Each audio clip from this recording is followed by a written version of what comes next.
அஸ்ஸலாமு அலைக்கும் to all, welcome to my channel. இன்றைக்கி நம்ம என்ன பார்க்க போகிறோம் பார்த்திங்க அப்படின்னா, ஜூலை 27 அன்றைக்கி நம்ம சங்கர் சார் 2 முக்கியமான ஆடியோ கொடுத்துருக்காங்க.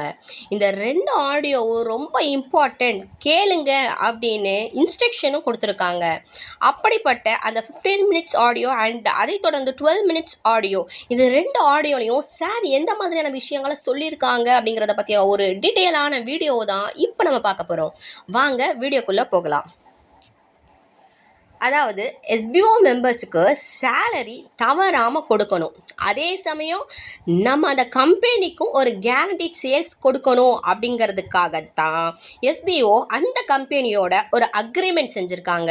அந்த அக்ரிமெண்ட்டில் தான் நம்ம கூப்பன் கோட் வாங்கி அதை வந்து விற்பனை செஞ்சு அதன் மூலயமா ஒரு கேரண்டி கஸ்டமர்ஸை வந்து நம்ம உருவாக்கணும் அப்படின்னு ஒரு நிபந்தனை அந்த அக்ரிமெண்ட்டில் இருக்குது. நம்ம இங்கே வேலை செய்யத்தான் வந்திருக்கோம். அந்த அக்ரிமெண்ட்டை பற்றிய கேள்விகளை வந்து நம்ம கம்பெனிகிட்ட கேட்குறதுக்கு முடியவே முடியாது. ஏன்னா நம்ம இதில் வேலை செய்யக்கூடியவர்கள் தானே தவிர ஒன் ஆஃப் த பார்ட்னர்ஸ் கிடையாது அப்படிங்கிறத நீங்கள் புரிஞ்சுக்கணும். நம்ம 4 மாதத்துக்குள்ளே கிட்டத்தட்ட 10 லட்சத்துல இருந்து 15 லட்சம் வரை அவங்களுக்கு பர்ச்சேஸ் செய்யக்கூடிய அந்த கேரண்டீட் கஸ்டமர்ஸை கொண்டு வரணும் அப்படிங்கிறது தான் ரூல்ஸு.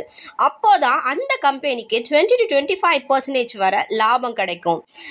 நமக்கு அந்த லாபத்தில் இருந்து ஒரு 15 to 20% வரை லாபம் கிடைக்கும். அதை வச்சு தான் இங்கே வேலை செய்யக்கூடிய அனைத்து நபர்களுக்கும் சம்பளம் கொடுக்கணும் அப்படின்னு சார் சொல்லியிருக்காங்க. வழக்கமான வாடிக்கையாளர்களை உருவாக்கும் நோக்கத்தில் தான் இந்த கூப்பன் கோடை வந்து நம்ம பர்ச்சேஸ் செஞ்சு விற்பனை செய்யணும் அப்படிங்கிற ஒரு செயலை வந்து இனி நம்ம மேற்கொள்ள போகிறோம். இதை பற்றிய முழுமையான விளக்கம் வந்து 3 மாதத்துக்கு அப்புறம் நம்மளுக்கே தெரிஞ்சிரும் அப்படின்னு சார் சொல்லியிருக்காங்க. அது மட்டும் இல்லாமல் இதற்கு பெயர் தான் பிஸ்னஸ் ஸ்ட்ராட்டஜி அப்படின்னும் சார் வந்து குறிப்பிட்டிருக்காங்க. நமக்கு கொடுக்கும் வருமானம் அதிகம் அப்படிங்கிறதுனால அந்த கூப்பன் கோட் பிஸ்னஸை கம்பெனி தேர்வு செஞ்சுருக்காங்க. டீம் கொடுத்து எஸ்பிஓவை வளர்த்த நபர்களுக்கு எந்த பெனிஃபிட்ஸும் இல்லையா அப்படின்னு பல பேர் கொதிச்சு இருந்துட்டு இருக்காங்க. ஆனால் நல்லா புரிஞ்சுக்குங்க, கண்டிப்பாக அந்த நபர் எல்லாருக்குமே 6 மாதம் கழித்து அதற்கான பெனிஃபிட்ஸ் அவங்களுக்கு கிடைக்கும் அப்படின்னு சார் சொல்லியிருக்காங்க. எஸ்பிஓவுக்கு கடந்த காலத்தில் எவ்வளவு ஆதரவாக இருக்க முடியுமோ அந்த அளவுக்கு ஆதரவாக இருந்த நபர்கள் எல்லாருமே விங்ஸ் ஆஃப் அச்சீவர்ஸ் அப்படிங்கிற பேரில் ஒரு குரூப்பில் இருக்கிறாங்க. அவங்க போட்ட காசை விட பல மடங்கு சம்பாதிச்சிட்டாங்க, இனியும் சம்பாதிப்பாங்க. ஆனால் எஸ்பிஓவை விட்டு வெளியேறியவங்க லாஸாக தான் போயிருப்பாங்க அப்படின்னு ரொம்பவுமே கான்ஃபிடெண்ட்டாக சொல்கிறாங்க. அதுதான் உண்மையும் கூட. எஸ்பிஓவுக்கு ஆதரவு கொடுக்கும் நபர்கள் சேல்ஸ் டீமை சூஸ் பண்ணி அவங்களுக்கு வந்து சப்போர்ட் கொடுங்க. அப்போதான் நமக்கும் நம்ம கம்பெனிக்கும் கண்டிப்பாக ப்ராஃபிட் கிடைக்கும். இதை வந்து நீங்கள் புரிஞ்சுக்கணும். இது புரியாமல் எல்லாருமே ப்ரமோஷன் டீமுக்கு போயிட்டா அப்போது எஸ்பிஓக்கு சப்போர்ட் பண்ணக்கூடிய சேல்ஸ் டீமுக்கு யார் தான் வருவாங்க? ஸோ கொஞ்சம் புரிஞ்சு செயல்படுங்க. அதுக்கப்புறமா இன்ட்ரடியூசர் ஐடி பிளாக் ஆக வாய்ப்புகள் இருக்கிறதா அப்படிங்கிற கேள்விக்கான பதில் சார் என்ன சொல்லியிருக்காங்க பார்த்தீங்க அப்படின்னா, இன்னைக்கு நான் நேற்று இதை வந்து நான் ரெக்கார்ட் பண்ணியிருந்தேன். இன்னைக்கு ஈவினிங் வரதான் நம்மளுக்கான அந்த ஓட்டிங் டைம் வந்து இருக்கும். எல்லாருமே கண்டிப்பாக ஓட் போட்டிருக்கணும். பெண்டிங் லிஸ்ட்டில் யாருமே இருக்கக்கூடாது. அதற்குள்ளே நீங்கள் ஓட் போடலை அப்படின்னா அனைத்து நபர்களுடைய ஐடியும் பிளாக் ஆகிடும். பிளாக் லிஸ்ட்டில் போயிடுச்சு அப்படின்னா சேலரி கூட தரமாட்டேன் அப்படின்னு சார் வந்து சொல்லியிருக்காங்க. நம்ம மட்டும்தான் சுயநலமாக யோசிக்கிறோம், எஸ்பிஓவும் சுயநலமாக யோசிக்கும் அப்படின்னு தன் ஆதங்கத்தை சார் வெளிப்படுத்தியிருக்காங்க. ஆனால் யாரும் பயப்பட வேண்டாம். சார் அந்த அளவுக்கு வந்து சார் வந்து யாரையுமே லாஸ் ஆக்க மாட்டாங்க. கண்டிப்பாக எல்லாருக்கும் ரீஃபண்ட் கூட வேலட் அமௌண்ட்டும் கிரெடிட் ஆகும். ஆனால் ஓட்டிங் மஸ்ட்டு. ஸோ கண்டிப்பாக ஓட் போடுங்க. ஓட் போடலைன்னா பிளாக் லிஸ்ட்டில் போயிடுவீங்க. நீங்கள் ரீஃபண்ட் லிஸ்ட்டில் வந்து கணக்கில் வந்து சேர்த்துக்கப்படுவீங்க அப்படிங்கிறது தான் உண்மை. எஸ்பிஓ இன்ஸ்ட்ரக்ஷன் கொடுத்துச்சு அப்படின்னா அதை பின்பற்றாதவர்களை பிளாக் லிஸ்ட்டில் போட்டுட்டு ரீஃபண்ட் மட்டும் வழங்கலாமே சார் அப்படிங்கிறது பல பேருடைய கருத்து. எஸ்பிஓ ஏமாத்துறதா இருந்துச்சு அப்படின்னா எவ்வளவோ வழிகள் இருக்குது. ஆனால் எஸ்பிஓ தன்னை நம்பும் மக்களுக்காக என்றுமே உண்மையாக இருக்கும் அப்படிங்கிறது தான் எஸ்பிஓவுடைய ஒரு சிறப்பு அம்சமாக கருதப்படுது. ஒவ்வொருத்தரும் 4, 5 ஐடி வச்சுக்கிட்டு பெனிஃபிட்ஸை மட்டுமே கருத்தில் வச்சு ரிஸ்க் எடுக்காமல் ப்ரொமோஷன் டீமை செலக்ட் செஞ்சால் எஸ்பிஓக்கு எப்படி ப்ராஃபிட் வரும் அப்படிங்கிறத யாருமே நினச்சி பார்க்குறதே இல்லை. ஆன்லைனை பொறுத்தவரை ஃப்ரீ லான்ச்சஸ் ஜாப் அப்படின்னு ஒன்று இருக்குது. அதில் உங்கள் திறமையை நீங்கள் நிரூபிச்சிங்கன்னா ஏதாவது ஒரு கம்பெனி உங்களுக்கு வேலை கொடுக்கும். அதை நீங்கள் சரியாக செஞ்சு கொடுத்தா உங்களுக்கு வருமானம் வரும். அதை தவிர வேறு எந்த ஆன்லைன் ஜாப்ஸும் நிரந்தரமான வருமானம் தந்ததா சரித்திரமே கிடையாதுங்கிறத நீங்கள் ஃபஸ்ட்டு புரிஞ்சுக்கணும் அப்படின்னு சார் சொல்லியிருக்காங்க. அதனால தான் எஸ்பிஓ கூப்பன் கோட் பிஸ்னஸை வந்து கையில் எடுத்திருக்காங்க.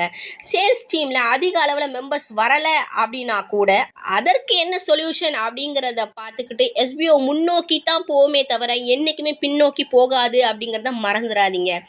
ஒவ்வொரு இன்ட்ரடியூசரும் நேரடியாக உங்களுடைய டவுன்லைனர்ஸ் கிட்ட இதை பற்றி தெரிவித்து நோட்டீஸ் போர்டு ஆடியோ முழுசும் கேட்டுட்டு அதுக்கப்புறமா நீங்கள் ஓட் போடுங்க அப்படிங்கிறத கண்டிப்பாக சொல்லி இருக்கணும். அது ரொம்பவுமே அவசியம்.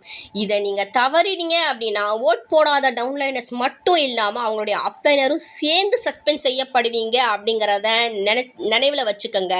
மேலும் பெண்டிங் லிஸ்ட்டில் இருக்கும் அனைத்து நபருடைய அப்ளைனர்ஸையும் எஸ்பிஓ அணுகி, அதாவது காலோ மெயிலோ வாட்ஸ்அப்போ எது மூலியமாவது அப்ளைனர்ஸை வந்து எஸ்பிஓ வந்து அணுகி அப்ளைனர்ஸ் அவரவர் டவுன்லைனர்ஸுக்கு இது குறித்து வந்து அறிவிச்சிருக்காங்களா அப்படிங்கிற ஒரு ப்ரூஃபும் வந்து அவங்க கேட்பாங்க. அதை நீங்கள் வந்து சப்மிட் செஞ்சு தான் ஆகணும்.